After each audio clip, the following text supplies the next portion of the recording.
So now we know what it says you can fit in here. I'll show you what I actually store in here. Yeah, fit.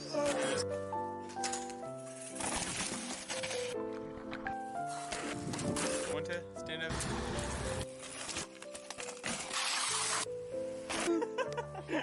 So today we're going to be looking at this saddlebag. I had a fair few questions about it last time in the quick overview of the SL6 versus the SL7. So basically I thought I'd do a little video on it, just a quick one, but everyone seemed pretty keen on it, so why not give you a bit of more explanation and help the company out which produces them. This is the Cyckit Aeroclam. Company is Cyckit. Not sure if you can see that. I'll take it off later and we can have a bit of a better look at it. But the company is Cyckit. It's a New Zealand company, so it's designed and produced in New Zealand by a guy named Pat. It's not a big corporation. It's very much a small scale business, which I like. I like that it's small scale. I like being able to help a small business out and trying to do good things.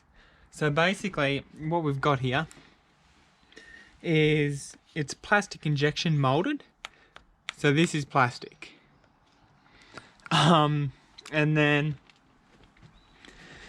it's designed to be integrated with the seat post. So as you can see here, I've got some rubber, just rubber matting, and that actually, I've just put that on myself actually about a week ago because I was too lazy to tighten up the bolts underneath. It grips onto the top and it was rattling a bit, so I just slapped that on as a quick fix. You know, I've been pretty lazy, but you know, you can't notice it, so I may as well keep it. It dampens some of the rattle sounds, which I'll get to later in the video. This here is a UV resistant rubber. It's been designed so that it won't fade and break over time, which I like. I like that. So Pat, the guy who designed this, wanted to make a saddlebag which looked good. That was his big thing. So to actually quote Pat, I found this quote on the interwebs. Old canvas bags look like a suitcase strapped to the back of a Ferrari. So we set about changing that, which is true. Chronically and historically, I really don't like saddlebags. I don't like the look of them, the aesthetic. Like, I really like the practicality, but I can't stand what they look like. When I saw this, jumped at it. It you know, it's barely noticeable.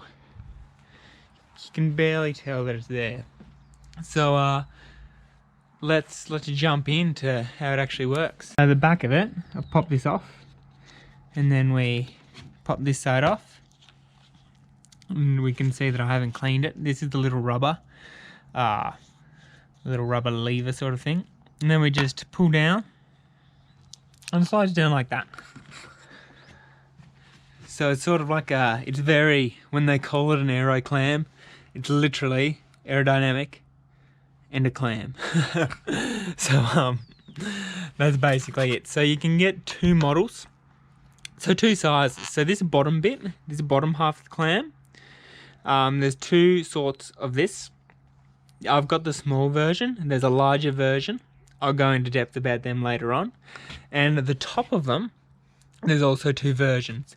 The P1 model and the P2 model. So basically they're exactly the same, except that they're designed to fit different types of saddles. So just because the design's a bit different, obviously, on saddles. So there's a full list of, like a massive list online on the website when you go to purchase these, of all the different saddles, like a massive. And each one next to it has whether it's P1 or P2 recommended. This is a P2, but I believe that originally it was designed, the prototypes were designed on the Specialized Toupee saddles. It doesn't matter at the end of the day. It fits great. Alright, so I just gave this a little bit of a rinse, just because no one wants to see the little bit of scunginess, and it'll help the video a bit better. Here's a little dog, which I'm dog sitting at the moment. His name is PJ, and he's really quite the character. All right, so here it is, off the saddle. This little thing here is just some thick foam, as I said before, just to help some of the noise damper, which I've got. Talk about that later. So this is what it looks like. It clamps on the back of the seat post like so. With this, it just clamps onto the rails. And then you tighten it from underneath with that screw. It works well. It's a bit annoying to get it on and off quickly, but I guess you aren't going to be getting it on and off a lot if you want to keep it on. For racing maybe, but I mean at the end of the day, you go for aesthetics over practicality. Here we have the Aeroclam. As I said, this is the small model. So I have the smaller base of the two.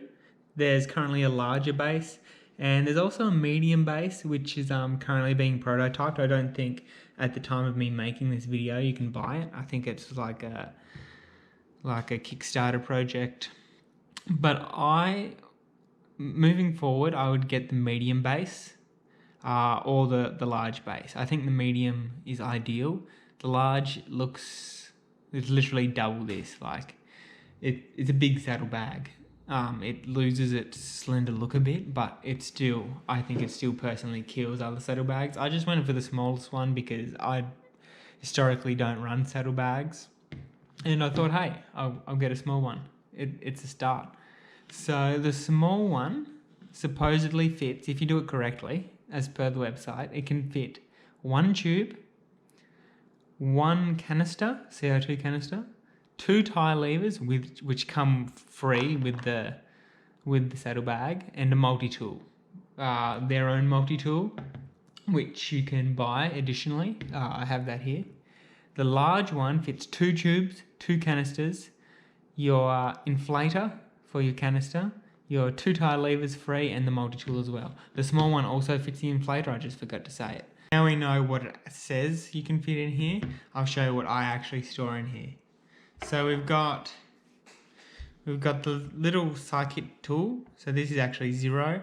I think they've rebranded now, and when you get this, you actually get, it says Cyckit here instead of 0. This is like a slimline, it's pretty rusty. But that basically sits in the bottom there, and there is a cover which goes over it. I've just taken it off to assess the rust, which I'm going to do after this video is filmed. Then I've got my little tube which goes in there. Obviously it's packed better because you can squish it a lot. Got my CO2 canister wrapped in an old tube just to stop the rattling, which slots in. I think I slotted in there. And then in addition to this, I have my 2 free tie levers, which I'll put a screen grab of right here. Fingers crossed. I put them in as well, so they come free with this saddlebag. Well, I guess you're paying for them, but you just don't know you are. So yeah. Now, pros and cons. Obviously the pros are it looks awesome and it fits everything you want. The cons that I have with this saddlebag, aside from having bought the wrong size because I want to put more things in it now that I'm an avid saddlebag supporter, is it does jiggle a bit. The noise comes, as far as I can tell, I think the noise happens because I put too much stuff in it for the size. But you can see here the where the join is, where it joins the top to the bottom, there's that seam. I believe that when you go over like a rough road or potholes or just like little dents, it sort of makes a rattle sound. Either that, originally I thought it was rattling, the saddlebag was bouncing onto the top of the seat, which is why I put this there to try to dull that, and it helped a bit. It helped a lot actually, but the rattle is still coming from somewhere, and it's not internal. It's not coming from this stuff. I've done tests by like wrapping everything in bubble wrap, and it's not that. So it is on. There is a rattle in this itself. Well, that's minor. I've gotten to deal with it. You do have the issue of water leaks. So for the most part, you know, it isn't an issue. You can see in here there's a bit of dirt. It's not watertight. Water will get in. You can see from the holes down here. I'd say on a normal day, like a normal rainy day, if you're outside riding, you know, water's not really going to get in. But I did, well, as an example, I did an Everest about a year back with this, and basically I didn't check the weather forecast. I did it on gravel, and it rained the whole day. It rained for the 12 hours or however long it took for me to do it. And there was just mud everywhere, completely saturated, to the point where I only had half a functional brake, just because the brake pad seized up on the discs, because gravel was lodged in there, like muddy, horrible mess.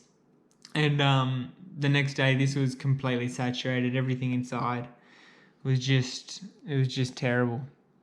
But that's obviously an extreme circumstance which we don't really deal with every day.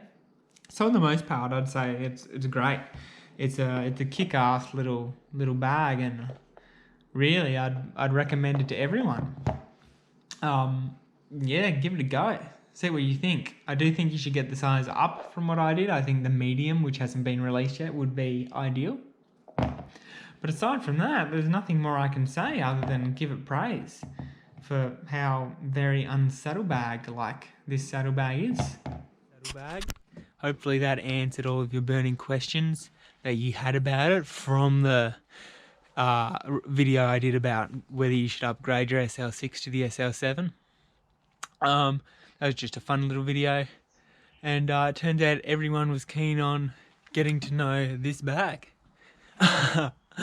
Like and comment if you've got any questions, or you know, you just like the video, or you've got some sort of chronic like and commenting disease.